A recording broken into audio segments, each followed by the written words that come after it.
হরে কৃষ্ণ। সকল বৈষ্ণবের চরণে আমার প্রণাম, ধন্যবাদ জয়েন করার জন্য আজকে আমাদের এই চৈতন্য চরিতামৃত ক্লাসে। কালকে আমাদের শ্রীমদ্ ভাগবতম ক্লাসটা আমি করতে পারিনি, ক্ষমা প্রার্থী সবার কাছে। আম, তো আমরা চৈতন্য চরিতামৃতের আদি লীলাতে আছি, দ্বিতীয় অধ্যায়ে। আম, এখানে আমরা জানছি যে ব্রহ্মা কিভাবে প্রমাণ দিচ্ছে যে ভগবান শ্রীকৃষ্ণ হচ্ছেন মূল নারায়ণ, রাইট? তো আজকে আমরা কত নম্বর শ্লোক থেকে পড়বো? 53, আই থিঙ্ক, রাইট? হ্যাঁ। হুম। আচ্ছা, তা শুরুতে আমরা জয় রাধা মাধব মঙ্গলাচরণ দিয়ে শুরু করছি। জয় রাধা মাধব কুঞ্জ বিহারী, গোপীজন বল্লভ গিরিবরধারী। জয় রাধা মাধব কুঞ্জ বিহারী, গোপীজন বল্লভ গিরিবরধারী। যশোদানন্দন ব্রজজন নন্দন, যমুনা তীর বনচারী। যশোদানন্দন ব্রজজন রঞ্জন, যমুনা তীর বনচারী। জয় রাধা মাধব কুঞ্জ বিহারী, গোপীজন বল্লভ গিরিবরধারী। জয় রাধা মাধব কুঞ্জ বিহারী, গোপীজন বল্লভ গিরিবরধারী। যশোদানন্দন ব্রজজন নন্দন, যমুনা তীর বনচারী। যশোদানন্দন ব্রজজন নন্দন, যমুনা তীর বনচারী। হরে কৃষ্ণ হরে কৃষ্ণ, কৃষ্ণ কৃষ্ণ হরে হরে, হরে রাম রাম রাম হরে হরে। হরে কৃষ্ণ কৃষ্ণ কৃষ্ণ হরে হরে, হরে রাম রাম রাম হরে হরে। হরে কৃষ্ণ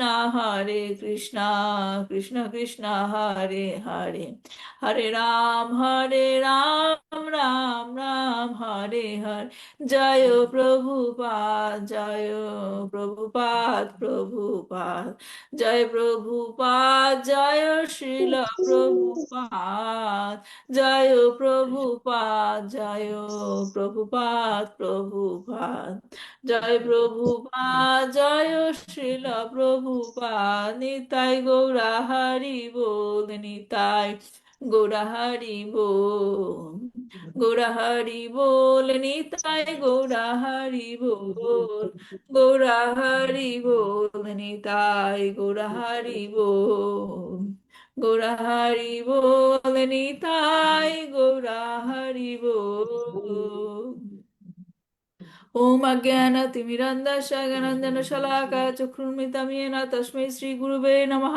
শ্রীচৈতন্যমনোভীষ্টাং স্থাপিतं येन ভূতলে স্বয়ং রূপঃ কदा मह्यं ददाति स्वपदान्तिकं। वन्देऽहं श्रीगुरु श्रीयुक्तपदकमलं, श्रीगुरून् वैष्णवांश्च श्रीरूपं साग्रजातं सहगण रघुनाथान्वितं तं सजीवं साद्वैतं सावधूतं परिजनसहितं कृष्णचैतन्यदेवं श्रीराधाकृष्णपादान् सहगण ललिता श्रीविशाखान्वितांश्च। नमोऽयं विष्णुपादाय कृष्णप्रस्थाय भूतले श्रीमते भक्तिवेदान्त स्वामिनिति नामिने। नमस्ते सरस्वती देवे गौरवाणी प्रचारिणे, निर्विशेष शून्यवादी पार्षदेशतारिणे। वाञ्छाकल्पतरुभ्यश्च कृपा सिन्धुभ्येव च पतितानां पावनेभ्यो वैष्णवेभ्यो नमो नमः। महावदना कृष्ण प्रेम प्रदायते कृष्ण कृष्ण चैतन्य नामने गौरे तिष्ठे नमो नमः। अनार्पितं चरिं चिरात् करुणावतीर्ण काल समर्पयितं उन्नत उज्ज्वला रसं स भक्ति श्रियं। हरे पुरता सुन्दरा दुति कथं वसन्ति पिता सदा हृदय कान्दरे स्फुरता वसचि नन्दना। आजनुलम्बिता भुजौ कनकवदतौ সংগীতানায় কপিতর কমলায় তাক্ষাও বিশ্বম্ভর দ্বিজ ভার যুগ ধর্মপাল বন্দে জগত প্রিয়া কারাও করণাবতীর্ণাও পঞ্চদত্মাকম কৃষ্ণাম ভক্ত রূপা স্বরূপাকাম ভক্ত অবতরম ভক্তাকাম নমামি ভক্ত শক্তিকাম। জয় শ্রীকৃষ্ণ চৈতন্য প্রভু নিত্যানন্দ শ্রী অদ্বৈত গদাধর শ্রীবাসাদি গৌর ভক্তবৃন্দ। হরে কৃষ্ণ কৃষ্ণ কৃষ্ণ হরে হরে, হরে রাম রাম রাম হরে হরে, হরে কৃষ্ণ কৃষ্ণ কৃষ্ণ হরে হরে, হরে রাম রাম রাম হরে হরে, হরে কৃষ্ণ কৃষ্ণ কৃষ্ণ হরে হরে, হরে রাম রাম রাম হরে হরে। জয় জয় শ্রী চৈতন্য জয় নিত্যানন্দ, জয় দ্বৈত চন্দ্র জয় গৌরভক্ত বৃন্দ। জয় জয় শ্রী চৈতন্য জয় নিত্যানন্দ, জয় দ্বৈত চন্দ্র জয় গৌরভক্ত বৃন্দ। জয় জয় শ্রী চৈতন্য জয় নিত্যানন্দ, জয় দ্বৈত চন্দ্র জয় গৌরভক্ত বৃন্দ। শ্রী শ্রী চৈতন্য চরিতামৃত কি জয়, শিল প্রভুপাদ কি জয়, নিতাই গৌর প্রেমানন্দে, হরি হরি বল। ওকে,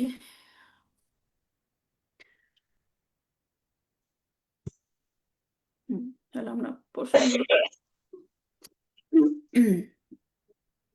গত ক্লাস থেকে প্রথম প্রশ্নটা ছিল 40 এবং 42 নম্বর শ্লোকে কোন প্রমাণের দ্বারা ব্যাখ্যা করা হচ্ছে যে ভগবান শ্রীকৃষ্ণই হচ্ছেন মূল নারায়ণ?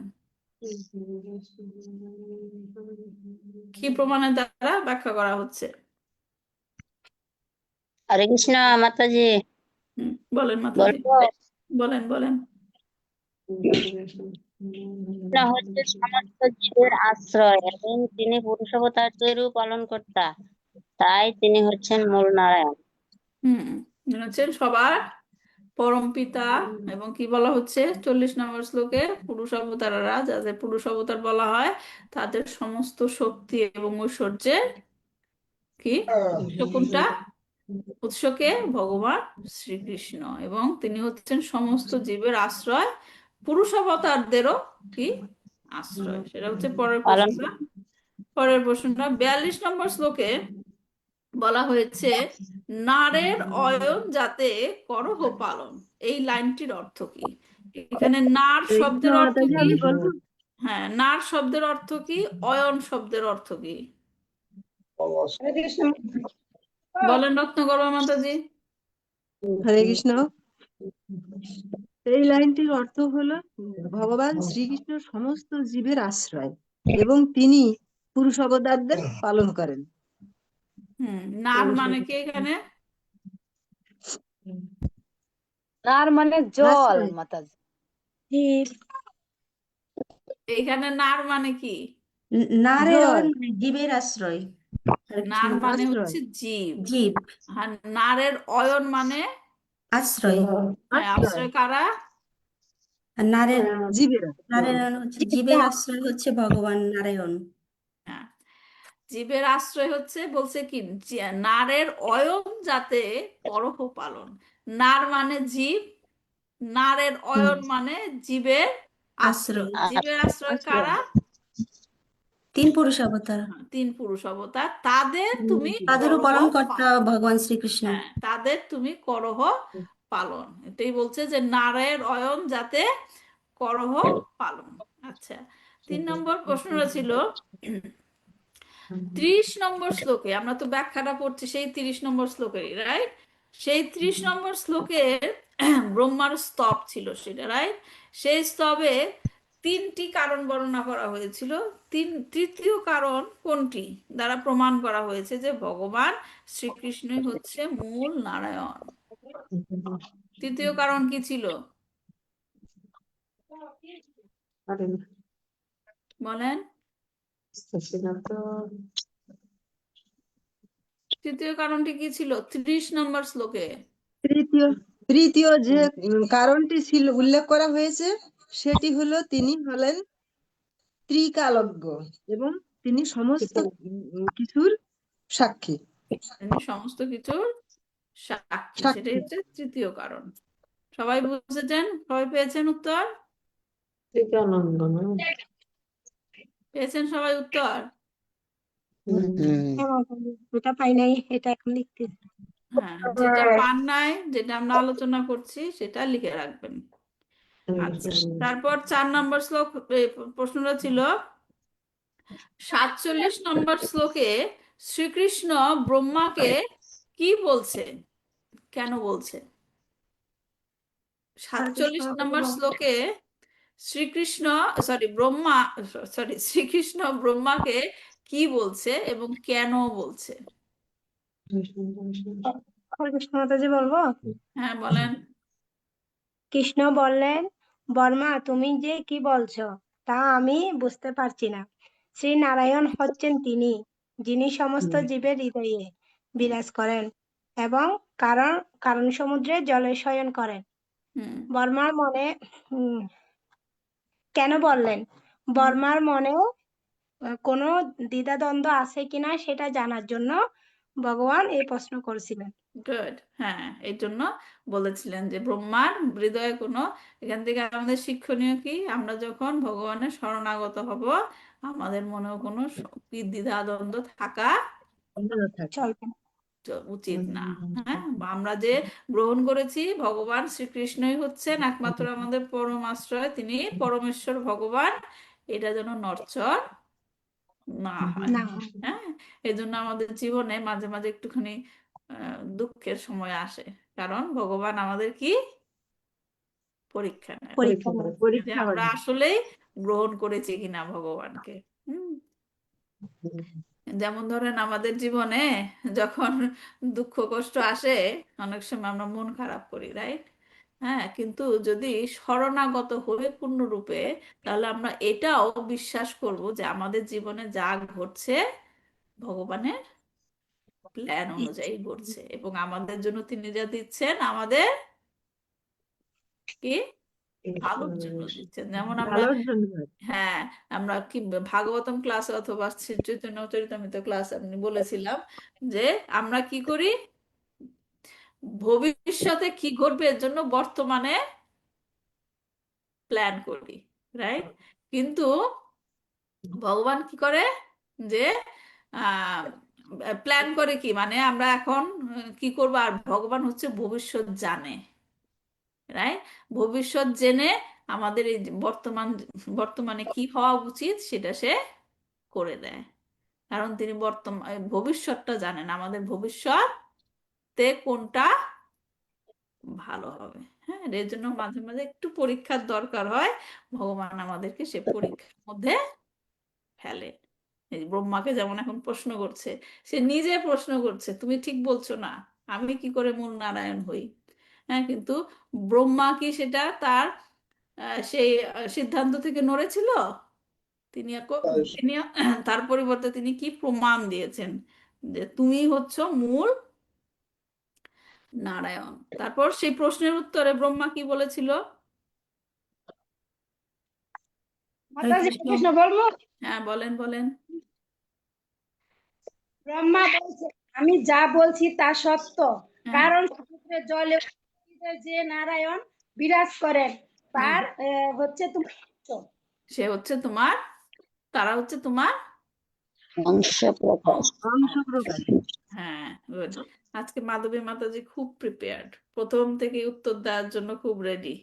আমি বলি ঠিক আছে, ধন্যবাদ সবাইকে। তাহলে আজকে আমরা 53, রাইট? 53ই তো বললাম।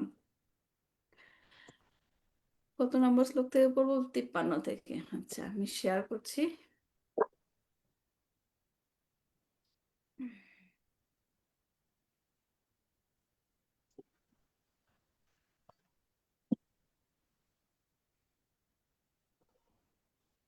যাই হোক, কালকে হচ্ছে গৌর পূর্ণিমা, রাইট? আপনাদের বাংলাদেশে কালকে না? কালকের দিন তো কালকে আছে। 3 তারিখে। 3 যাই হোক, তারিখ। আমাদের কালকে হবে। হুম, ঠিক আছে। তাহলে গত ক্লাসে আমরা ভগবানের 3 পুরুষ অবতার সম্বন্ধে জেনেছিলাম, রাইট? এখন আমাদের মনে প্রশ্ন আসতে পারে, হুম, যে এই যে এত এত ব্যাখ্যা কেন, কেন এত ব্যাখ্যা দিয়ে আমাদের বোঝানো হচ্ছে কেন পুরুষ অবতারদের সম্পর্কে জানাটা গুরুত্বপূর্ণ, রাইট? আমাদের এই দেখলেন না, অনেক শ্লোকের মাধ্যমে বোঝানো হচ্ছে পুরুষ অবতারদের সম্বন্ধে, কিন্তু পুরুষ অবতারদের সম্বন্ধে জানাটা এত গুরুত্বপূর্ণ কেন? তো সেই সম্বন্ধে শিল প্রভুপাদ ভগবদ গীতার সপ্তম অধ্যায়ের 4 নম্বর শ্লোকের তাৎপর্যে উল্লেখ করেছেন। সাত্যত তন্ত্রের একটি শ্লোক উল্লেখ করে বলেছেন যে প্রাকৃত সৃষ্টির নিমিত্ত ভগবান শ্রীকৃষ্ণের সাংস, সাংস মানে কি? সাংস শব্দের অর্থ, সাংস মানে কি বলেন? অর্থাৎ যে অংশের অংশ। না, সাংস মানে এটা যদি ভেঙে দেখেন তাহলে কি স, স অংশ মানে কি? তাহলে সাংস মানে নিজের, বলেন, অংশ। নিজের অংশ, সাংস। তো বলছে প্রাকৃত সৃষ্টির নিমিত্ত ভগবান শ্রীকৃষ্ণের সাংস 3জন বিষ্ণু রূপে প্রকট হন। প্রথম মহাবিষ্ণু মহত্তত্ত্ব নামে সম্পূর্ণ ভৌতিক শক্তির সৃজন করেন। দ্বিতীয় গর্ভোদকশায়ী বিষ্ণু সমস্ত ব্রহ্মাণ্ডে নানাবিধ সৃষ্টি করবার জন্য তাদের মধ্যে প্রবেশ করেন। এবং তৃতীয় হচ্ছে ক্ষীরোদকশায়ী বিষ্ণু পরমাত্মা রূপে বিশ্ব ব্রহ্মাণ্ডে পরিব্যাপ্ত হন। এমনকি তিনি পরমাণুগুলোর মধ্যেই বিরাজ করেন। এটা আমরা সবাই জেনেছি। এখন কেন এটা জানা দরকার? শিল প্রভুপাদ পরের লাইনে বলছেন যে এই 3 বিষ্ণু তত্ত্ব, মানে সেই শ্লোকে বলা হয়েছে এই 3 বিষ্ণু তত্ত্ব সম্বন্ধে যিনি অবগত, তিনি জড় বন্ধন থেকে মুক্তি লাভের যোগ্য। বোঝা গেল? এজন্য 3 পুরুষ অবতার। হ্যাঁ, আপনাদের মনে হতে পারে মাতাজি একই কথা প্রত্যেক ক্লাসে বারবার বলছে 3 পুরুষ অবতারের কথা, কিন্তু এটা আমাদের বোঝা এবং জানা খুব গুরুত্বপূর্ণ। কারণ এই সাত্যত তন্ত্রে বলা হয়েছে এরা যারা বুঝতে পারবে তিনি জড় বন্ধন থেকে মুক্তি লাভের যোগ্য হবে, এই 3 পুরুষ অবতার সম্বন্ধে। ওকে, তারপর বলা হচ্ছে 53 নম্বর শ্লোকে বিরাট হিরণ্যগর্ভশ্চ কারণং চেতুপাধয় ঈশ্বস্য দত্তিবিহীনং তুরীয়ং তৎ প্রচক্ষতে। বলছে যে শিল প্রভুপাদের অনুবাদে বলা হচ্ছে, শিল প্রভুপাদ কি জয়, এই জড় জগতে ভগবান বিরাট, হিরণ্যগর্ভ ও কারণ, এই 3 মায়া সম্বন্ধীয় উপাধিযুক্ত। হ্যাঁ, কিন্তু তিনি 3টি উপাধির অতীত, চতুর্থ স্তরে ভগবানের যে চরম স্থিতি তাকে বলা হয় কি? তুরীয়। তার মানে 3টা স্টেপ, হ্যাঁ, 3টা উপাধি দেওয়া হয়েছে। প্রথমটা কি? নিচ থেকে যদি আমরা যাই, ক্ষীরোদকশায়ী বিষ্ণু, গর্ভোদকশায়ী বিষ্ণু, তারপর কি কারণোদকশায়ী বিষ্ণু, এবং এখানে এই শ্লোকে 4 নম্বর স্তরের কথা বলা হচ্ছে। সেটা কি? যে এই 3 উপাধির অতীতে চতুর্থ স্তরে ভগবানের অবস্থান, এবং সেই স্তরটাকে বলা হচ্ছে কি? তুরীয়। তুরীয়। হ্যাঁ, বিরাট রূপে ভগবানের প্রকাশ, সবকিছুর আত্মা রূপে তার প্রকাশ এবং প্রকৃতির কারণ রূপে তার প্রকাশ, এই সমস্তই পুরুষ অপদার্থের উপাধি এবং যারা জড় সৃষ্টিকে পরিচালনা করেন। ভগবানের চিন্ময় স্তর সব রকম উপাধির অতীত, তাই সেই স্তরকে বলা হয় চতুর্থ বা মায়াতীত স্তর। এটি শ্রীমদ্ ভাগবতের 11 স্কন্ধের 15 অধ্যায়ে 16 শ্লোকের শ্রীধর স্বামীকৃত টিকার উদ্ধৃতি। হ্যাঁ, তাহলে আমরা কয়টা স্তর জানলাম? কি কি? 4টে। হ্যাঁ, কি কি স্তরগুলির নাম? নিচ থেকে ক্ষীরোদকশায়ী বিষ্ণু, গর্ভোদকশায়ী বিষ্ণু, কারণোদকশায়ী বিষ্ণু, ভগবান শ্রীকৃষ্ণ। হ্যাঁ, হচ্ছে 4টা স্তর, এবং উপরে যে সর্বোচ্চ স্তর সেটাকে কি বলা হয়? তুরীয়। ওকে, হ্যাঁ, এখানে দেখেন বলা হচ্ছে ওই তুরীয় স্তরই হচ্ছে মায়াতীত। ঠিক আছে? এবং পরের যে 3টে স্তর তাদের কি আছে? মায়ার সাথে তারা সম্পর্কযুক্ত কিন্তু মায়ার মায়ের অধীন নয়। সংস্পর্শে নেই। মায়ের অধীন না। বুঝা গেছে কথাটা? কথাটা বোঝার চেষ্টা করবেন। বলছে যে তিনটা স্তর মায়ার সাথে সম্পর্কযুক্ত। কেন সম্পর্কযুক্ত? কারণ তারা তিনজন কি করে, মায়াকে মানে মায়াকে দিয়ে কাজ করায়, ঠিক আছে, কিন্তু তারা মায়ার সাথে সংস্পর্শে নেই। হ্যাঁ, এই জিনিসটা একটু ক্রিটিক্যাল, কিন্তু মনে রাখতে হবে। হ্যাঁ, অনেকে বলেন যে মায়ার সাথে কাজ করে, তার মানে কি পুরুষ অবতাররা মায়ার অধীন, কিন্তু তারা মায়ার অধীন নয়। যদ্যপি যদ্যপি তিনের মায়া লইয়া ব্যবহার, তথাপি তৎস্পর্শ নাহি, সবে মায়া পার।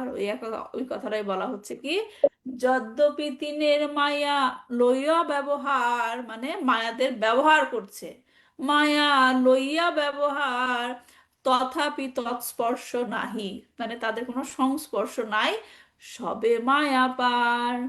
যদিও এই তিনজন পুরুষ অবতার মায়ার সাথে সম্পর্কযুক্ত, তবুও মায়া তাদের স্পর্শ করতে পারে না। পারে না।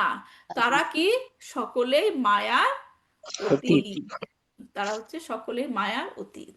তারপর 55 নম্বর শ্লোকে বলছে, এত এত দিশনমিশস্য প্রকৃতস্থপি তদর্গুণেই ন যুজ্যতে সদাত্ত স্থৈর্যথা বুদ্ধিস্তথা শ্রয়া।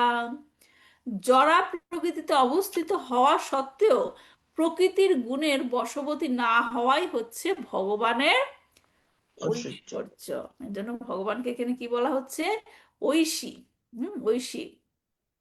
হ্যাঁ, তেমনি যারা তার শরণাগত হয়ে তাদের বুদ্ধিকে তার উপর নিবদ্ধ করে, তারাও কখনো প্রকৃতির গুণের দ্বারা প্রভাবিত হয় না। খুব সুন্দর একটা শ্লোক। এখানে কি বলছে? এতাদ ঈশা নাম ঈশাস্যায়া। হ্যাঁ, ঈশাস্যা বলছে যে পরমেশ্বর ভগবানের ঐশী প্রভাব এমন যে প্রকৃতিস্থপি তাদ গুণেই, জড়া প্রকৃতির সংস্পর্শে থেকেও প্রকৃতির গুণের দ্বারা না ইউজ্জাতে সাদাত্মস্থায়, তারা প্রভাবিত হন না। ঠিক তেমনি তারাও প্রভাবিত হন না যারা চিন্ময় স্তরে অধিষ্ঠিত। তারা কে? ইয়াথা বুদ্ধি তাদাশ্রয়া, আশ্রয়া, তারা যারা নাকি ভগবানের আশ্রয়। আশ্রয়ে আছেন, যারা ভগবানের আশ্রয়ে আছেন। হ্যাঁ, আহ ভগবদ গীতা একটা শ্লোক, আমি কে ওই শ্লোকটা কেউ জানেন? অন্তকালে চ মামেব শরণ মুক্ত কলেবরাম য প্রয়াতি সমদ ভাবং জাতি নাস্তত্র সংশয়া। কে কে জানেন শ্লোকটা? জানি, মুখস্থ নেই। হ্যাঁ, কিন্তু শ্লোকের অর্থটা তো জানেন না। অন্তকালে চ মামেব শরণ মুক্ত কলেবরাম। অন্তকাল মানে কি?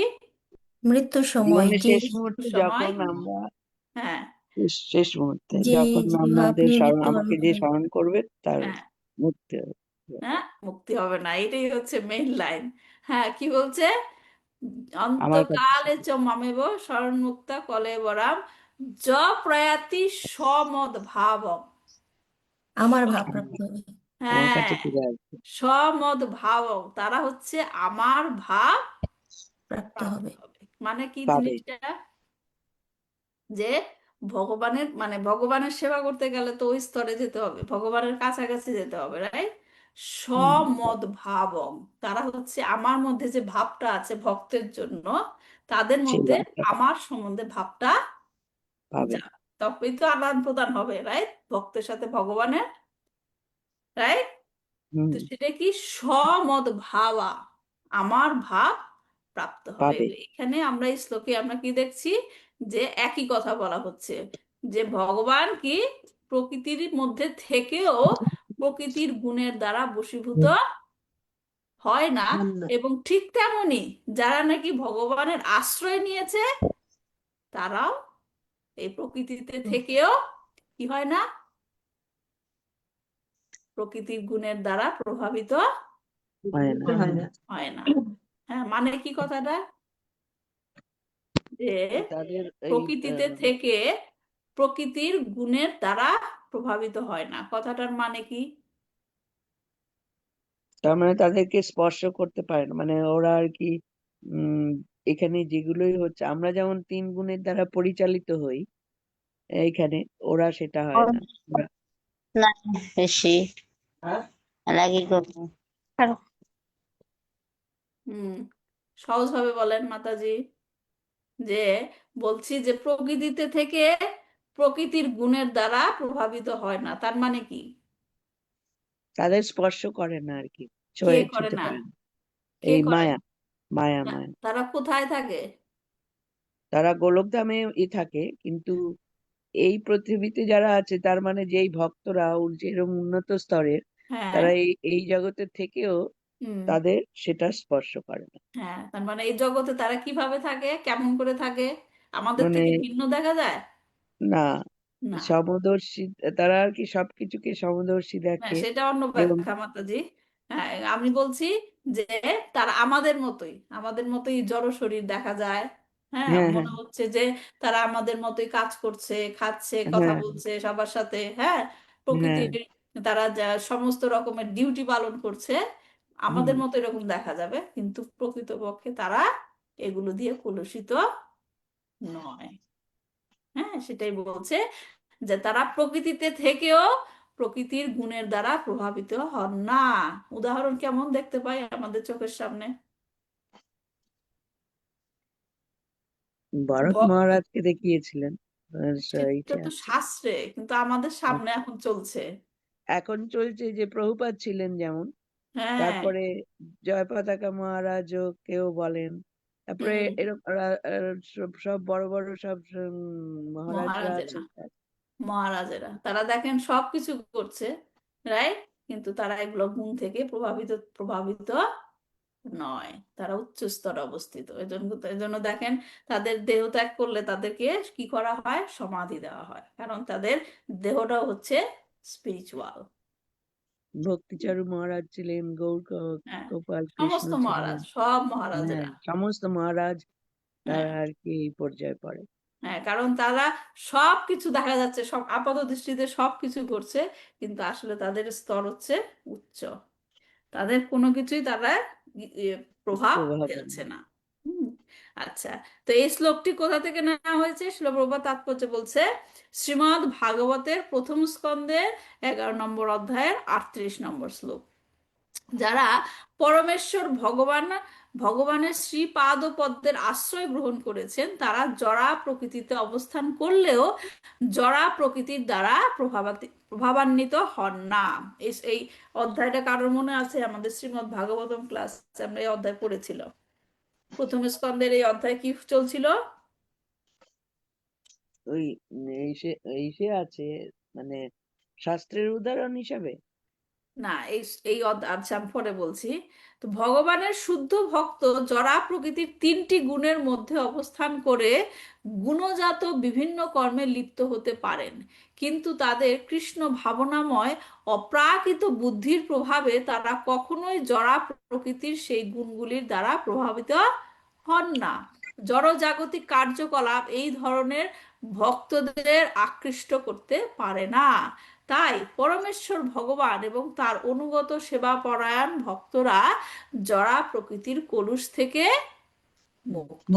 হুম। তাহলে এই যে অধ্যায়টা, যেখান থেকে এই শ্লোকটা নেওয়া হয়েছে, এটা হচ্ছে যখন শ্রীকৃষ্ণ কুরুক্ষেত্র যুদ্ধ শেষে হস্তিনাপুর ছেড়ে দ্বারকায় প্রবেশ দ্বারকায় প্রবেশ করেছিলেন। হ্যাঁ, দ্বারকায় প্রবেশ করেছিলেন।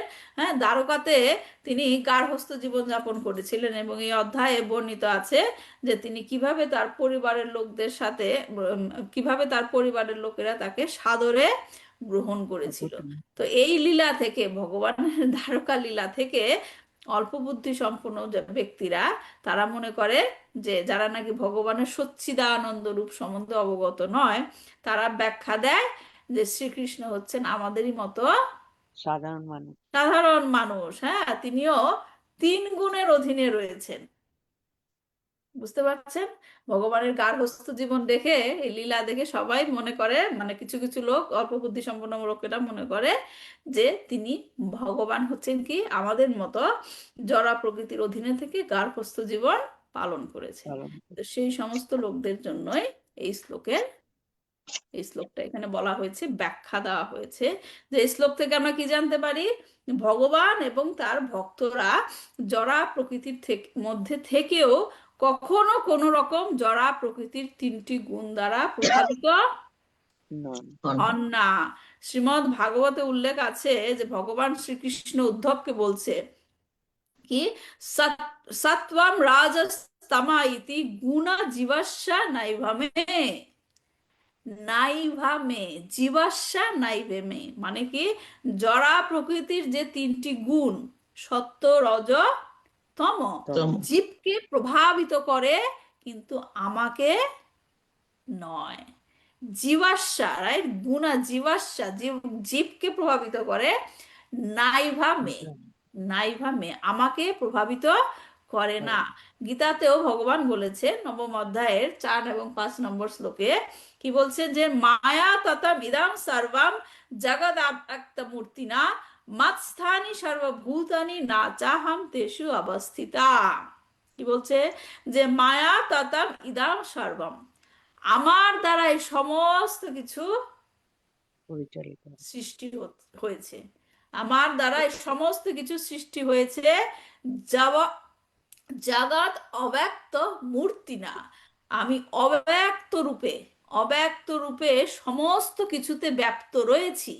সমস্ত কিছুর মধ্যে ভগবান আছে, কিন্তু রয়েছে, রাইট। ব্যর্থ বলে। মাঝস্থানি সর্বভূতানি, সমস্ত জীব আমাতে অবস্থিত, না চাহাম তেষু অবস্থিতা, কিন্তু কিন্তু আমি আমি তাদের তাতে মধ্যে অবস্থিত নই। নই। বুঝতে পারছেন যে আমার থেকে সমস্ত কিছু সৃষ্টি হয়েছে এবং আমি অব্যক্ত রূপে সবকিছুর মধ্যে বিরাজমান, সমস্ত জীব আমার মধ্যে বিরাজমান, কিন্তু আমি কোথাও অবস্থিত নই। আমি কোথাও অবস্থিত নই। রাজা যেমন তার প্রশাসনের অধীশ্বর বা প্রশাসন, তার হচ্ছে একটা শক্তির প্রকাশ, রাইট। বিভিন্ন প্রশাসনিক বিভাগে তার বিভিন্ন শক্তি এবং প্রতিটি বিভাগ তার ক্ষমতার উপর আশ্রিত, কিন্তু তবুও তিনি স্বয়ং প্রতিটি বিভাগে ব্যক্তিগতভাবে উপস্থিত থাকেন না। বর্তমান থাকেন না। শিল প্রভুপাদের ব্যাখ্যা এটা। হ্যাঁ, যে তিনি সব সব ডিপার্টমেন্টে নিজে নিজে গিয়ে কি থাকেন না, উপস্থিত থাকেন না। হ্যাঁ, তারপর কি বলছে যে না চা মাত স্থানি ভূতানি, যদিও সবকিছুই আমারই সৃষ্টি, কিন্তু তবু তারা আমাতে অবস্থিত নয়। পাশ্চামে যোগাম ঐশ্বরাম। হ্যাঁ, এই যে আমার একটা ঐশ্বর্য, এটাকে বলা হচ্ছে কি ঐশ্বর্য, কি ভগবানের ঐশ্বর্য। তিনি সবকিছুতে অবস্থিত হওয়া সত্ত্বেও তিনি আবার নাই। থাকেন হ্যাঁ, না। এটা কারা দর্শন করতে পারে? পাশ্চামে যোগাম। হ্যাঁ, পাশ্চামে মানে কি দর্শন করতে পারে কারা?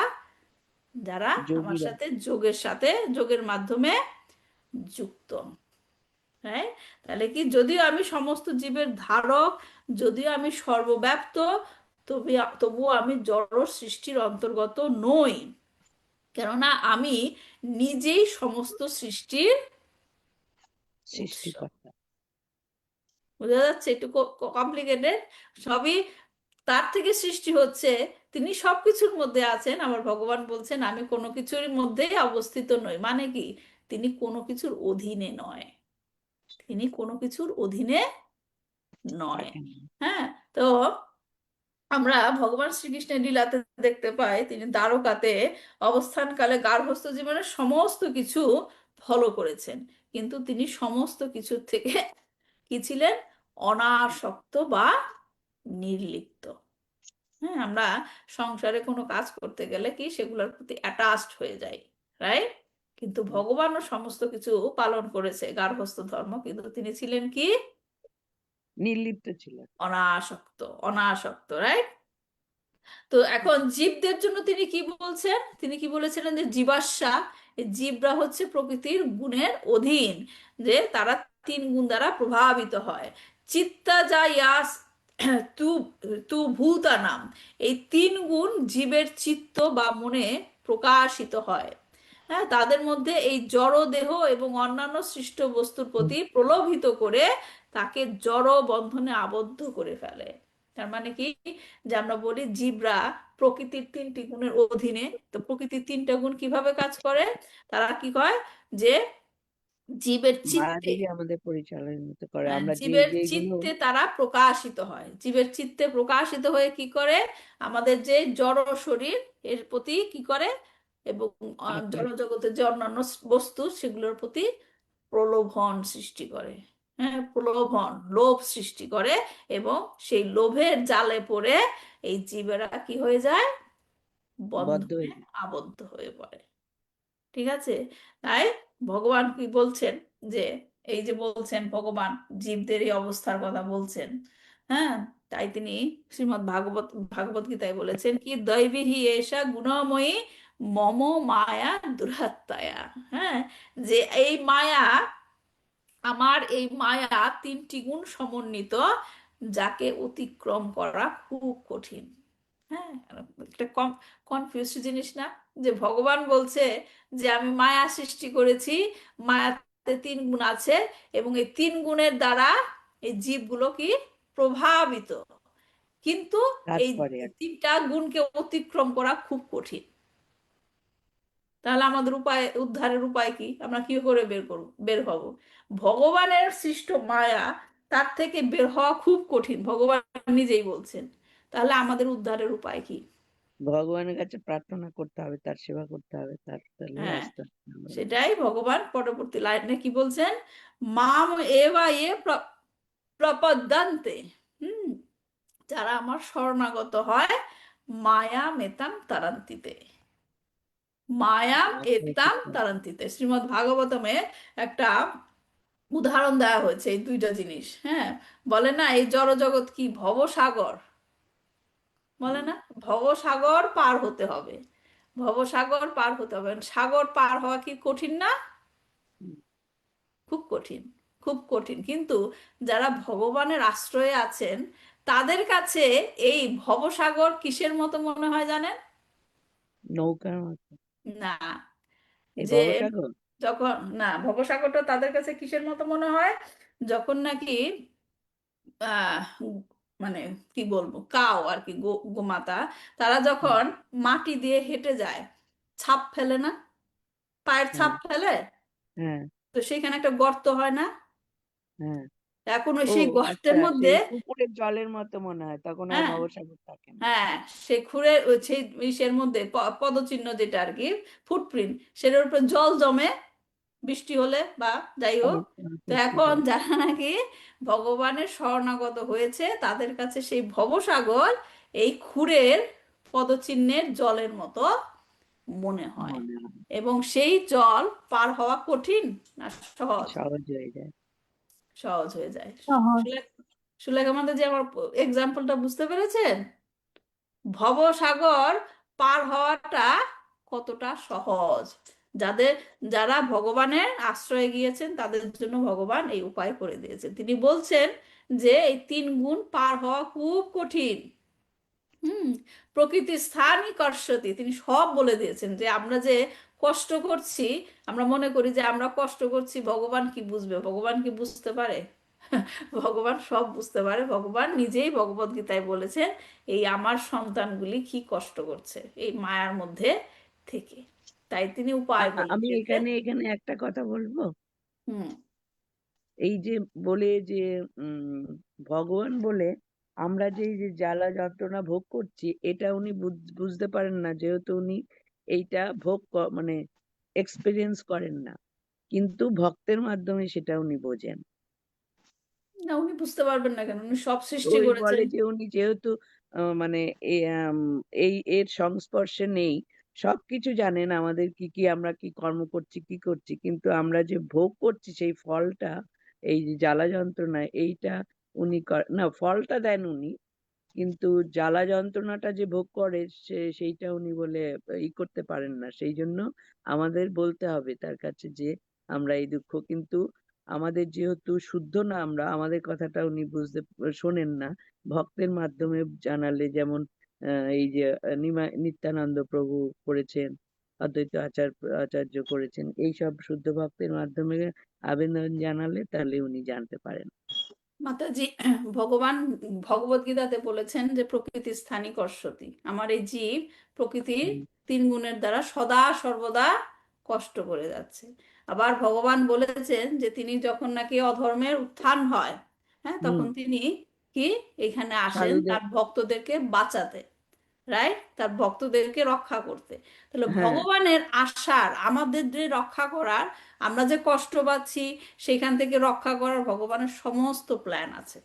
এখন না, এই যে ভক্তদের, সেই জন্য তো বলছি ভক্তদের। অদ্বৈতাচার্য এবং নিত্যানন্দ প্রভু তারা যে করছেন, তারা কি করেছেন?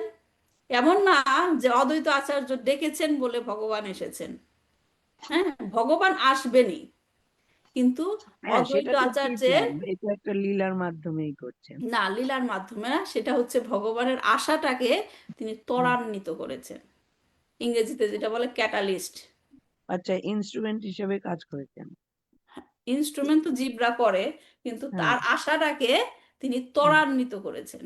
ভগবান তো অবশ্যই আসবেন, আর ভগবান আমাদের কষ্ট বোঝে না সেটা কি করে আমরা বলতে পারি? যে ভগবান নিজেই বলেছেন প্রকৃতি স্থানই কর্ষতি, আমার জীবগুলো, আমার সন্তানগুলো প্রকৃতিতে সদা সর্বদা কষ্ট করে যাচ্ছে। তিনি কষ্ট হ্যাঁ, বুঝতে কষ্ট পারেন করছি তো দেখেই মানে তো। আমরা ভগবানের দিকে না গিয়ে আমরা আমাদের জড়জাগতিক হিসাবে হুম। যেটা যে স্ট্রাগল করে যাচ্ছি সেটা বলছে। কিন্তু হ্যাঁ। যে আমরা যে সাফারিং যেটা করছি, মানে আমাদের যে জ্বালা যন্ত্রণাটা যে ভোগ হয়, সেটা বলে উনি, যেহেতু উনি এর মধ্যে নেই, সেইটা আমি শুনেছি। আমি মানে অনেক মহারাজরাও বলেছেন, আমি জানি না এটা, এইটা ক্লিয়ার ঠিক নয়। যাই হোক, যাই হোক আমার আর কি আমার খবর। স্বল্প যেটা জ্ঞান, আমি যেটা বুঝতে পেরেছি, আমি সেখান থেকে বুঝতে পারি যে হুম। ভগবান তিনি আমাদের হৃদয়ে পরমাত্মা রূপে আছে, হ্যাঁ। হুম।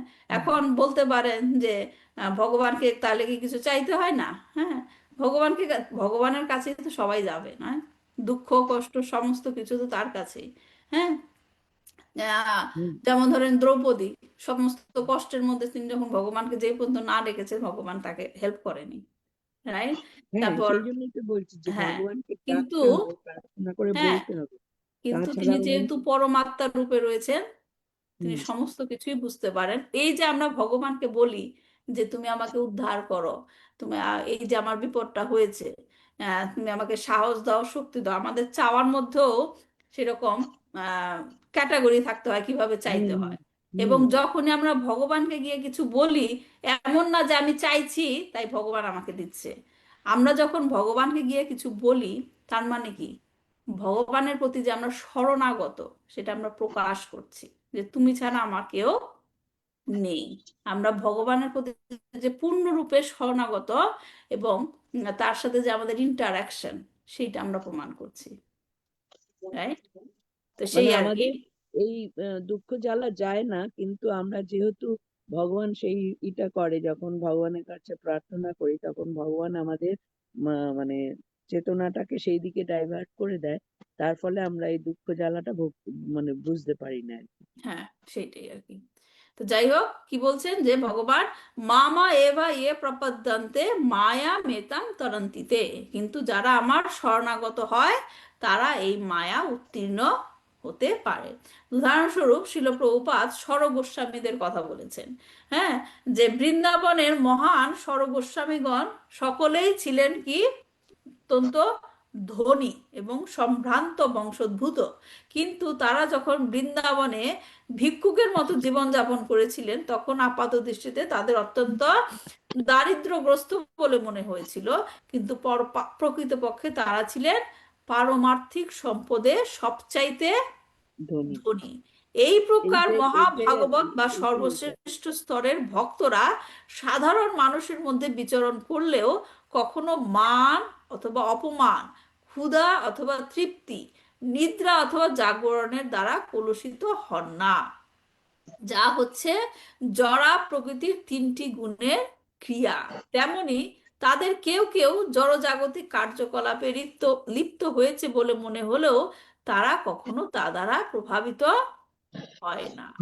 তো এখানে যে বলছেন যে ভগবান এবং তার পার্শ্বদেরা একই চিন্ময় স্তরে অধিষ্ঠিত এবং যাদের মহিমা সর্বদা যোগ মায়া বা ভগবানের অন্তরঙ্গা শক্তি দ্বারা পরিচালিত হয়, বহিরঙ্গা শক্তি দ্বারা নয়। হ্যাঁ, তারাও পরিচালিত হয়, কিন্তু কি দ্বারা? যোগ মায়া বা ভগবানের অন্তরঙ্গা শক্তি। সুতরাং কি বোঝা গেল? যে ভগবান এবং তার ভক্তরা আপাত দৃষ্টিতে জড় কার্যকলাপের সাথে যুক্ত থাকলেও তারা তিনটি গুণের অধীনে নয়। এটা একটা সুন্দর উদাহরণ দিয়ে আমরা ছোট্ট একটা সুন্দর উদাহরণ দিয়ে আমরা কিভাবে বুঝতে পারি?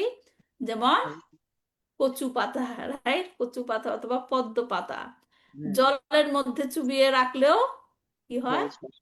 পিছে না, জল থাকে না, জল থাকে না। সেটা তার মানে কি? যে তারা ওটার মধ্যে থাকলেও তারা সেটা দ্বারা প্রভাবিত হয় না। ঠিক আছে?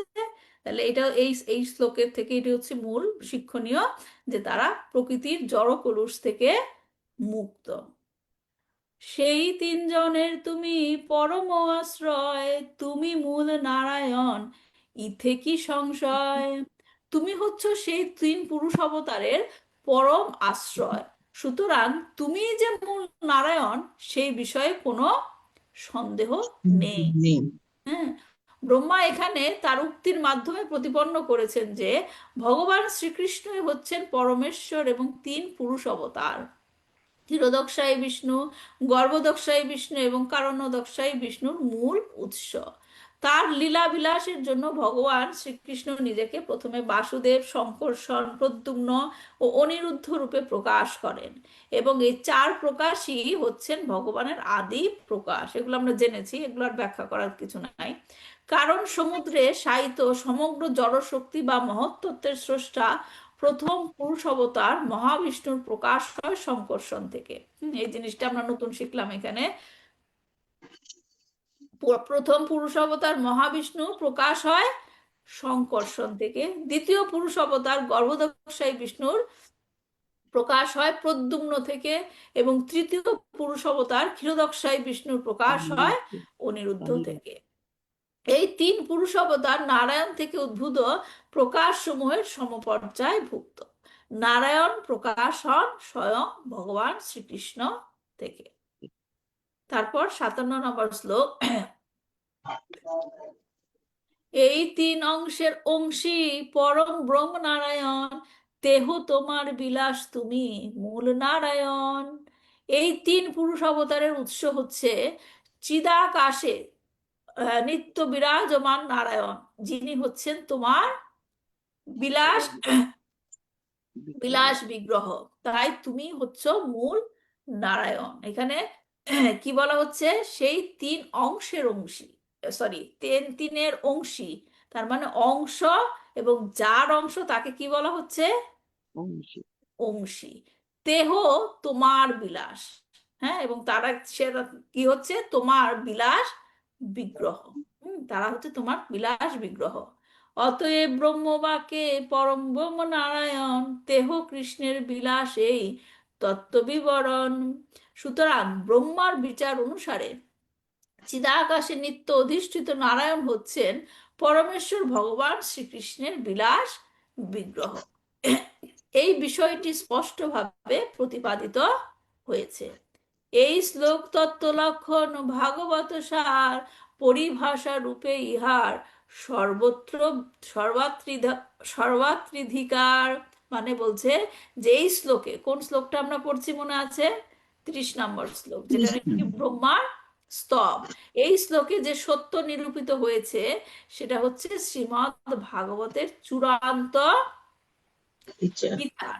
হ্যাঁ, চূড়ান্ত বিচার। এই বিচার শাস্ত্রীয় পরিভাষা রূপে সর্বত্র ব্যবহৃত হয়।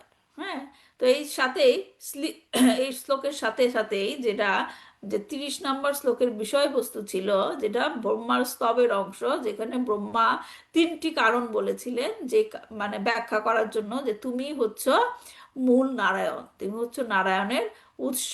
সেটাই হচ্ছে ভাগবতমের চূড়ান্ত বিচার, ফাইনাল টিচিং আর কি। হ্যাঁ, তো এখন কৃষ্ণদাস কবিরাজ গোস্বামী আবার সেই পূর্বের ব্যাখ্যাতে চলে গেছেন। পূর্বে আমরা এই জিনিসের আগে কি শিখেছিলাম? নারায়ণ, নারায়ণ কে? হ্যাঁ, আমরা কি শিখেছিলাম? তিনটা স্তরে ভগবানকে রিয়েলাইজেশন করার। ব্রহ্ম, পরমাত্মা, ভগবান। হ্যাঁ, আবার সেই ব্যাখ্যাতে চলে গিয়েছে, এবং সেটা হচ্ছে বেসিক আন্ডারস্ট্যান্ডিং, তত্ত্ববস্তুকে জানা। তত্ত্ববস্তুকে জানা, ভগবানকে বোঝার যে তিনটা স্তর, মা, ব্রহ্মজ্যোতি, পরমাত্মা এবং ভগবান। যারা এই সম্বন্ধে অজ্ঞ তাদের কথা এখন বলা হচ্ছে। বুঝতে পেরেছেন? আমরা পুরুষ অবতারের সবকিছু জানলাম, সেই তিনটা কারণের ব্যাখ্যা শেষ হলো। এখন কৃষ্ণদাস কবিরাজ গোস্বামী আবার সেখানে যাচ্ছেন, যেটা নাকি বেসিক আন্ডারস্ট্যান্ডিং, সেইটা যদি কারা বুঝতে না পারে তাদের কি অবস্থা, তাদের কথা বলছেন। ব্রহ্ম আত্মা ভগবান কৃষ্ণের অবিহার, এ অর্থ না জানি মূর্খ, অর্থ করে আর।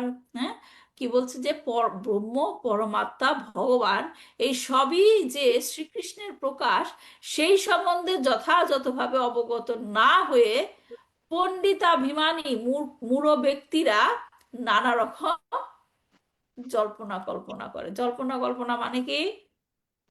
তারা মন গড়া নিজের একটা মনে ব্যাখ্যা বানিয়ে দিয়ে দেয়। বানায়, নিজের ব্যাখ্যা দেয়। হ্যাঁ, মন গড়া একটা ব্যাখ্যা দিয়ে দেয়, এবং তাদেরকে এখানে কি বলছে?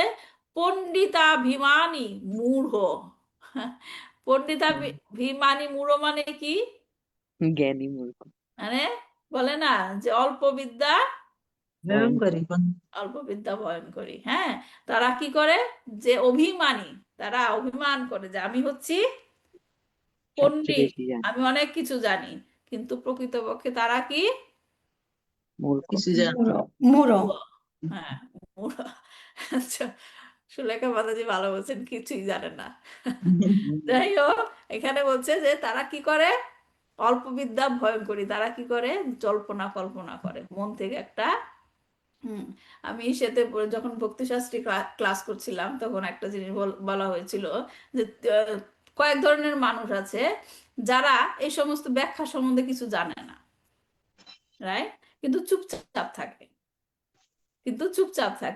কিন্তু নেক্সট স্টেপে যারা নাকি যে জানে জিনিসটা, হ্যাঁ, মানে তারা না জেনে ভুল ব্যাখ্যা দেয়, তারা হচ্ছে আরেক স্তর। বুঝতে পারছেন? প্রথম স্তর হচ্ছে সে কিছু জানে না, চুপচাপ থাকে। তারপরের স্তরে হচ্ছে তারা জানে, কিন্তু এটা কি করে? ঠিক ব্যাখ্যা সে দিতে পারে। না জেনে ভুল ব্যাখ্যা দেয়। এবং তৃতীয় স্তর সেটা হচ্ছে সবচেয়ে ডেঞ্জারাস। হ্যাঁ, হিন্দিতে কি বলে? খতরনাক। যেটা তৃতীয় স্তর, যেটা কি? তারা জানে সবকিছু, কিন্তু কি করে? চুপচাপ থাকে। ভুল ব্যাখ্যা দেয়। ভুল ভুল ব্যাখ্যা। ভুল ব্যাখ্যা তো সেকেন্ডটা বললাম। না জেনে, আর না জেনে, আচ্ছা, আর একটা আর জেনে, তৃতীয়টা জেনে হচ্ছে সে জানে সবকিছু, কিন্তু হ্যাঁ, কিন্তু জেনেও ভুল ভুল ব্যাখ্যা। ব্যাখ্যা দিবে, কারণ সে মনে যেটা বিশ্বাস করে সেটা স্থাপন করতে চায়। আচ্ছা, নিজের হ্যাঁ, নিজের আইডিয়াটা প্রকাশ করে। হ্যাঁ, সেটা হচ্ছে বেশি ডেঞ্জারাস। এটা হচ্ছে বেশি ডেঞ্জারাস। তো এখানে সেরকম ব্যক্তি বলা হচ্ছে পণ্ডিত, সে জানে সবকিছু, হ্যাঁ, কিন্তু অভিমান করে, কিন্তু সে হচ্ছে মূঢ়, কারণ সে মনোধর্ম প্রসূত জল্পনা কল্পনা করে। প্রচার। হ্যাঁ, তো সে তারপর বলছে তারা কি মনে করে? অবতারী নারায়ণ কৃষ্ণ অবতার, দেহ চতুর্ভুজ ইহ মনুষ্য আকার। কি প্রচার করে তারা? দেখেন, তাদের ভ্রান্ত বিচার অনুসারে যে নারায়ণ চতুর্ভুজ সম্পন্ন এবং শ্রীকৃষ্ণ হচ্ছেন দ্বিভুজ সম্পন্ন, সাধারণ মানুষের মতো, তাই নারায়ণ হচ্ছে স্বয়ং ভগবান এবং শ্রীকৃষ্ণ হচ্ছেন তার অবতার। অবতার। বুঝতে পারছেন কি তারা প্রচার করে? বলছে যে নারায়ণকে বলছে অবতারী। অবতারী মানে কি? যে সৃষ্টি, তার থেকে সৃষ্টি হয়েছে মানে অবতার। যিনি, তার অবতার থেকে অবতাররা আসে। তারা বলেন যে নারায়ণ হচ্ছেন অবতারী, আর কৃষ্ণ হচ্ছে অবতার। কিন্তু প্রকৃত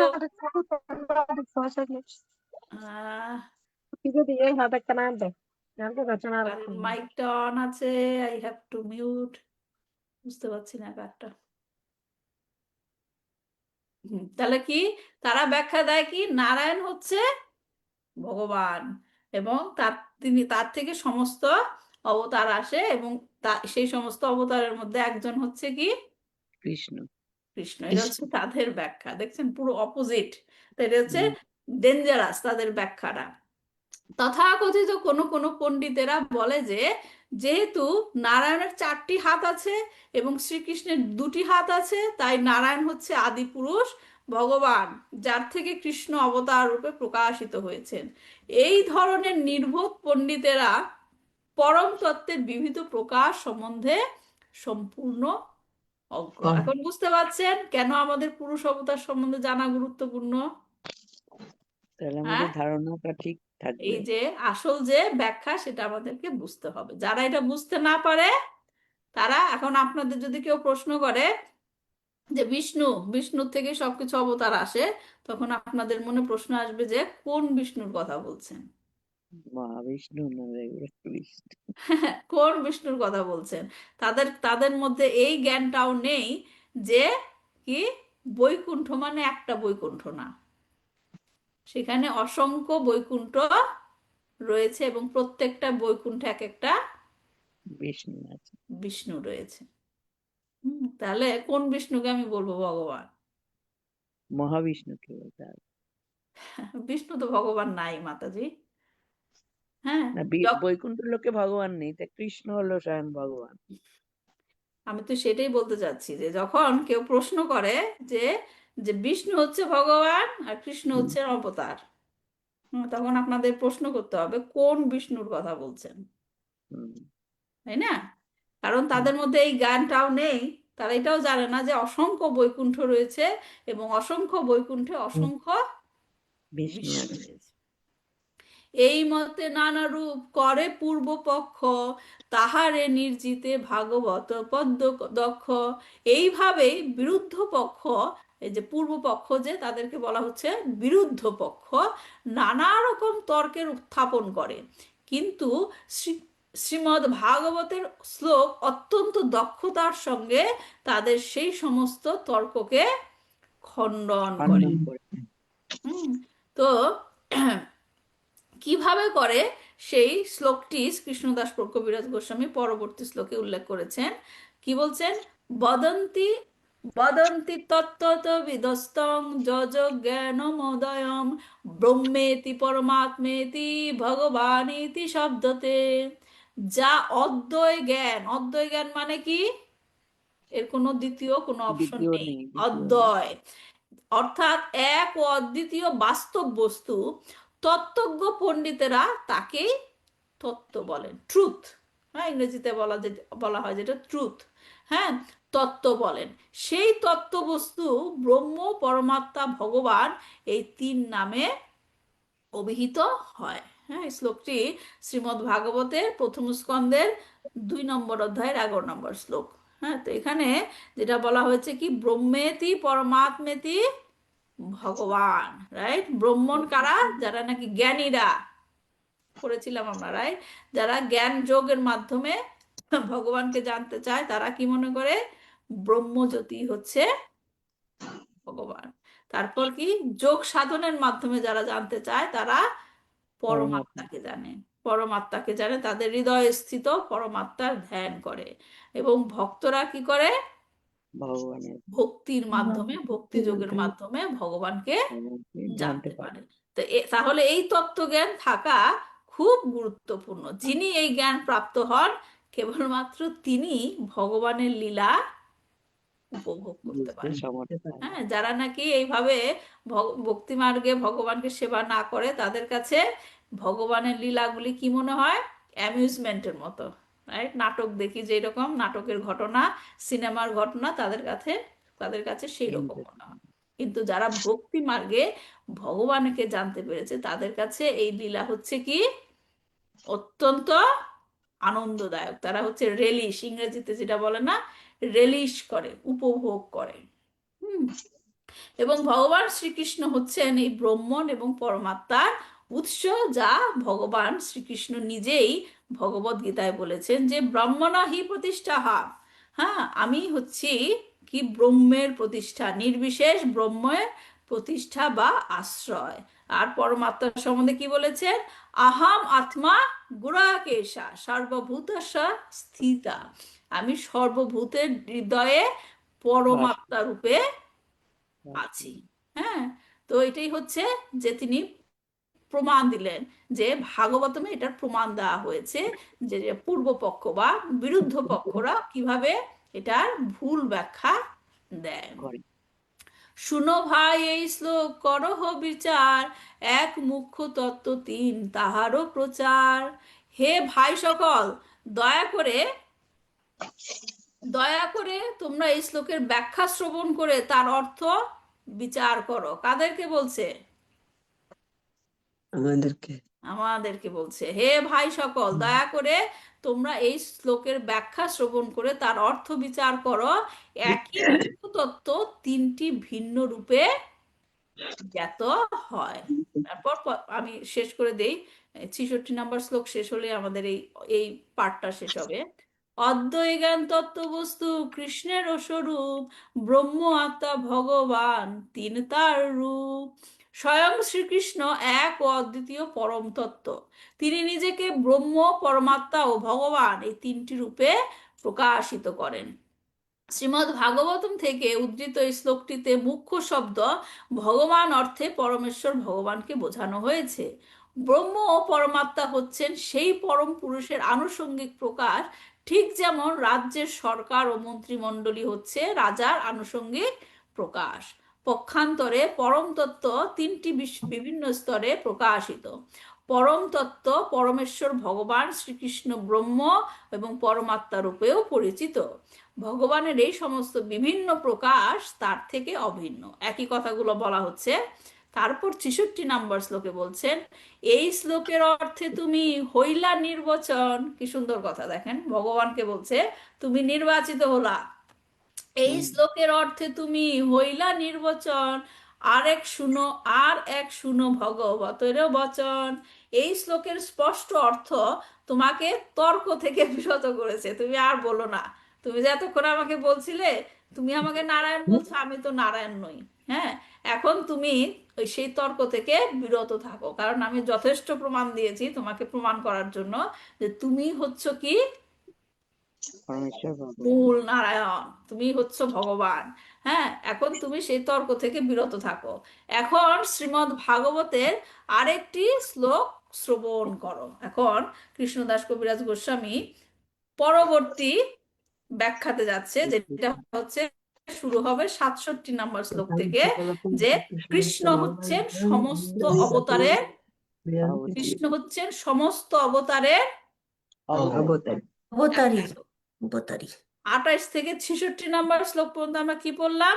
যে তিনি প্রতিষ্ঠা করলেন যে কৃষ্ণ তুমি হচ্ছ নারায়ণের চেয়ে শ্রেষ্ঠ, তুমি হচ্ছ নারায়ণের উৎস। এই 66 নম্বর শ্লোক পর্যন্ত এই হচ্ছে ব্যাখ্যা।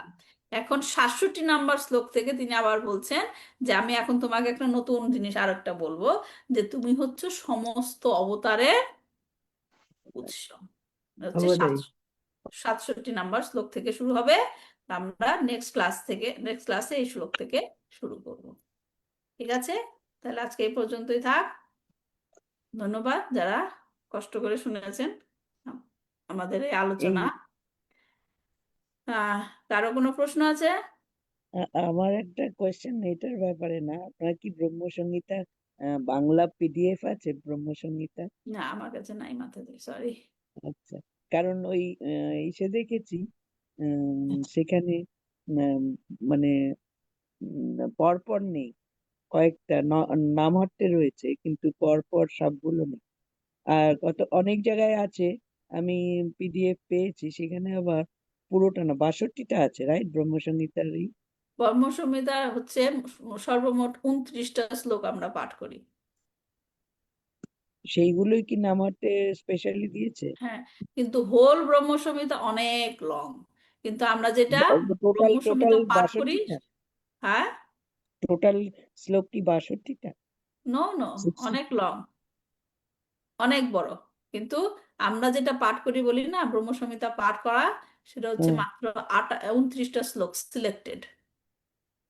যেটা আচ্ছা। ব্রহ্মার কি বলছে, যেটা ব্রহ্মার স্তুতি। হুম।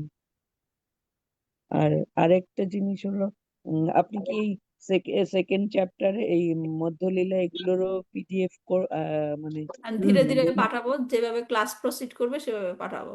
আচ্ছা, এগুলো কিভাবে নিজেরা করা যায়? বাংলাটা কিভাবে? ওখানে তো সফটওয়্যারের বেদান্তের মাধ্যমে করা যায়। ও আচ্ছা, সফটওয়্যার ইনস্টল করতে হয়, ওটাকে হ্যাঁ, এই করে হ্যাঁ, পিডিএফটাকে বাংলা করে। আচ্ছা হ্যাঁ। আচ্ছা। আচ্ছা, ঠিক আছে, তাহলে আজকে একটু দেরি হয়ে গেল, রাখছি। ভালো থাকবেন সবাই, সবাইকে গৌর পূর্ণিমার শুভেচ্ছা রইল আগে থেকে। আপনিও ভালো থাকবেন এবার মাতাজি। সবার হরে গৌর কৃষ্ণ। পূর্ণিমা সুন্দর মতো হোক। হ্যাঁ, আপনার জন্য ভগবানের আমরা একটু শিখতে পারছি, কৃষ্ণ, সেই জন্যই আপনাকে আমি ধরেছিলাম যে আপনি আমাদের শেখাবেন। না, এটা আসলে আমারও হেল্প, আমিও শিখছি, আমার শেখার পর আপনি তো আপনাদেরকে অলরেডি বলছি। আপনার চৈতন্য চরিতামৃত অলরেডি ফিনিশ হয়ে গেছেন অনেকবার। না, আমি শেষ শেষ হয়নি মাদাদি, আমি পড়ছি, পড়ে পড়ে যা বুঝছি বলছি আপনাদেরকে। যাই হোক, গৌর পূর্ণিমা সবার জন্য ভালো, শুভ হোক, এবং হুম। দিনটি সবাই ভগবানের কৃষ্ণ মানে হরি নামে ব্যয় করবেন, যেটা ছিল চৈতন্য মহাপ্রভুর প্রধান উদ্দেশ্য। যে হরি নাম বিলানো, হুম। এবং এর মাধ্যম দিয়ে আমরা তাকে সন্তুষ্ট করতে পারবো। হ্যাঁ, কৃষ্ণ ভাবনামৃতে থাকবেন, এবং ভগবান শ্রী চৈতন্যের চরণে থেকে যেন আমরা তার মিশনে অংশগ্রহণ করে তার সেই যে মিশন, সেটা যেন আমরা ফুলফিল করতে পারি। তো আমাকেও আশীর্বাদ করবেন, গুরুর কৃপায় যেন সেটা করতে পারি, এবং সবাই যেন সেটা করতে পারে। আচ্ছা, এই যে বাঞ্ছে, জগন্নাথ বলেন, হ্যাঁ, যেই গৌর সেই কৃষ্ণ সেই জগন্নাথ, হুম, কিন্তু জগন্নাথের ব্যাপারে তো অত কিছু কি জগন্নাথ অবতার অবতারিত, আমার এইটার মধ্যে খুব কনফিউশন এটা আছে। এটা ডিফারেন্ট ব্যাখ্যা আছে মাতাজি, এখানে সেটা পাবো আ- আমরা এটা? আলাদা আলাদা টপিক। হ্যাঁ, না, এখানে পাবো এটা? বুঝি না। এই মানে জাস্ট এই কথাটা কি, যে যেই গৌর সেই কৃষ্ণ সেই জগন্নাথ? হ্যাঁ, তো সব কৃষ্ণ বিভিন্ন বিভিন্ন রূপে আমাদের কাছে এসেছেন, যেই গৌর সেই সেই কৃষ্ণ, কৃষ্ণ। সেটা তো এই চৈতন্য চরিতামৃত হ্যাঁ। দেখেই বুঝতে পারছেন, পড়েই বুঝতে পারছেন। সেই হুম। জগন্নাথ, জগন্নাথ ও মানে কৃষ্ণ। হ্যাঁ, এটা কি জগন্নাথের এইটা আছে এক্সপ্লানেশন চৈতন্য চরিতামৃতে কোথাও? আছে কোথাও, আমি এখন on top of my head আমি বলতে পারছি না মাতাজি, আছে নিশ্চয়ই। আচ্ছা আচ্ছা। এই এই জায়গাটা আমি কনফিউজ আছি তাও। কনফিউজের কিছু তো নেই, জগন্নাথ হচ্ছে ভগবান কৃষ্ণ, এটা তো জানার কথাই। এবং চৈতন্য এটা কি মহাপ্রভুর ডিফারেন্ট এক্সপ্যানশন? যেমন গৌর স্বয়ং স্বয়ং মহাপ্রভু স্বয়ং সাংস প্রকাশ, স্বয়ং প্রকাশ। জগন্নাথ স্বয়ং প্রকাশ কি? স্বয়ং প্রকাশ তো নয় জগন্নাথ বলে হচ্ছে কাঠের ভগবান মধ্যে। স্বয়ং কৃষ্ণ। হ্যাঁ, স্বয়ং কৃষ্ণ তিনি। হ্যাঁ, এবং সেখানে চৈতন্য মহাপ্রভু সেখানে জগন্নাথ পুরী থেকে জগন্নাথের মধ্যে লীন হয়েছিলেন, সেখানে চৈতন্য চৈতন্য মহাপ্রভু সেখানেই আছেন, রাইট? হুম। হ্যাঁ, তো এখন সব ব্যাখ্যা আসলে খুঁজতে গেলে অনেক কিছুই। হ্যাঁ, বলে না মানে যে এদের এদের দুজনের যেমন আম, কিভাবে এস্টাবলিশড করছে যে কৃষ্ণ যেমন ভগবান, আবার উম, মহাপ্রভুকেও এস্টাবলিশ এটা করছে যে এস্টাবলিশ উনিও করছে কেন স্বয়ং। মাতাজি, এটা দরকার কেন? চৈতন্য মহাপ্রভু তিনি তিনি স্বয়ং ভগবান শ্রীকৃষ্ণ, হুম। কিন্তু তিনি কখনো কিন্তু বলেন নাই আমি ভগবান। না, কেন বললেন নাই? উনি উনি তিনি চান না তিনি তো তার উনি ভক্তদের অনেক কিছু দর্শন করিয়েছিলেন, কিন্তু তিনি কখনো বলেন নাই আমি ভগবান। কেন আমি বলেন নাই? কারণ এই কলিযুগে অনেক অনেকে মানে বলে না ভুইফোড়, যারা নিজেদেরকে ভগবান বলে জাহির প্রতিষ্ঠা করে। করেছে। করে। হ্যাঁ, তাই তো। তো সেই ক্ষেত্রে যদি চৈতন্য মহাপ্রভু চান নাই তার সেই জিনিসটা সবাই এরকম ভুইফুটদের মধ্যে তাকে ফেলে দিক। আচ্ছা। হুম, এই কারণে তিনি তার অবতার, তিনি কি ছিলেন? ছন্ন অবতার, হুম। হাইট, তিনি হাইট করেছিলেন। তো এই কারণে যারা নাকি এখন আমরা এই বৈষ্ণব বৈষ্ণব ব্রহ্মগরীয় বৈষ্ণব সম্প্রদায় আছি, তাদেরকে এগুলা কি সবাইকে এই জন্য চৈতন্য চরিতামৃত এই কারণেই লেখা হয়েছে, রাইট? হুম। চৈতন্য চরিতামৃত, কারণ এগুলো আমাদেরকে জানতে হবে। চৈতন্য চরিতামৃত কোনো মন গড়া বই না, এটা তো জানেন। কোনো হ্যাঁ মন গড়া যে কৃষ্ণদাস কবিরাজ গোস্বামী তার ইচ্ছা হয়েছে লিখে দিয়েছে, তা না নয়। হ্যাঁ, এটা আস্তে আস্তে আপনারা জানবেন। মধ্যলীলাতে এরকম লেখা, মানে চৈতন্য কৃষ্ণদাস কবিরাজ গোস্বামী তিনি বলেছিলেন কিভাবে তার লেখাটা শুরু হলো, কিভাবে তার লেখাটা শুরু হলো, এবং সে মদন মোহনের একদম সাক্ষাৎ অনুমতি নিয়ে সে লিখেছেন। হ্যাঁ, তো এই জন্য চৈতন্য চরিতামৃত এগুলো লেখার উদ্দেশ্য কি, এই যে মানুষ এই কলিযুগে যাতে এটা ভুল না ভাবে। হ্যাঁ, এই যে দেখেন আমরা এখন এত কিছু, আমি চৈতন্য চরিতামৃতে আমরা এত ব্যাখ্যা পড়ছি, তারপরও মানুষের মধ্যে প্রশ্ন থাকে, যেমন আপনি এখন তাহলে প্রশ্ন করলেন। জগন্নাথের সম্বন্ধে লিখিনি কেন? হ্যাঁ, জগন্নাথের সম্বন্ধে আসলে আছে নিশ্চয়ই, কিন্তু এখন আমরা যেটা পড়ছি সেটা হচ্ছে চৈতন্য মহাপ্রভু নিয়ে, রাইট? চৈতন্য মহাপ্রভু হচ্ছেন স্বয়ং ভগবান শ্রীকৃষ্ণ। আর জগন্নাথ তো অবশ্যই, জগন্নাথের লীলা থেকে তো আমরা বুঝতে পারি প্রচুর লীলা আছে জগন্নাথ, যেটা নাকি কিন্তু দ্বারকা তাদের কৃষ্ণ। ওই যে মানে মহাপ্রভু বা কৃষ্ণ যেমন এসেছিলেন, আবার উনি অপ্রকট হয়ে গিয়েছিলেন, কিন্তু জগন্নাথের ব্যাপারটা তো সেরকম জগন্নাথ কেন অপ্রকট অপ্রকট নয়। হবেন? জগন্নাথ হচ্ছেন আমাদেরকে এই জড় জগতে, এই কলির যুগে তিনি তিনি হচ্ছেন জগন্নাথ, রাইট? তিনি হুম সবাইকে রক্ষা করতে, তিনি সবসময় উপস্থিত আমাদেরকে কৃপা করার জন্য। আবার প্রভুপাদ বলেছেন যে যদি আমরা রাধা কৃষ্ণেরই পেতে চাই, তাহলে আমাদের অল্টারে বা আমাদের ই করা উচিত গৌর গৌর নিতাইয়ের আর রাধা কৃষ্ণের। তাহলে গৌর নিতাইয়ের মাধ্যমেই আমরা রাধা কৃষ্ণের ওখানে যেতে পারি, কিন্তু জগন্নাথ থাকলেও জগন্নাথের সেইভাবে সেভাবে পুজো করতে বলেননি কেন, সেইটা আমি সেই জন্যই কনফিউজ আমি।